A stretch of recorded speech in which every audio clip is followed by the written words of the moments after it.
ایک دفعہ کا ذکر ہے، مولانا رومی ایک دکان پر کھڑے تھے کہ ایک عورت سودا لینے کے لیے آ گئی، تو دکاندار نے سودا دے کر اس سے پیسے طلب نہ کیے، اور وہ عورت بھی بنا پیسے دیے سودا لے کر وہاں سے چلی گئی۔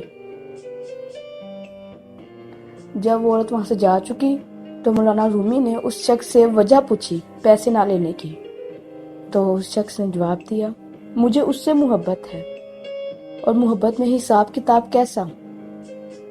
یہ سن کے مولانا رومی بے ہوش ہو گئے۔ جب ہوش آیا تو فرمایا، ایک تیری محبت ہے جس میں حساب کتاب نہیں ہے، اور ایک میں ہوں کہ اللہ کے عشق میں اس کی تسبیح بھی گن گن کے کرتا ہوں۔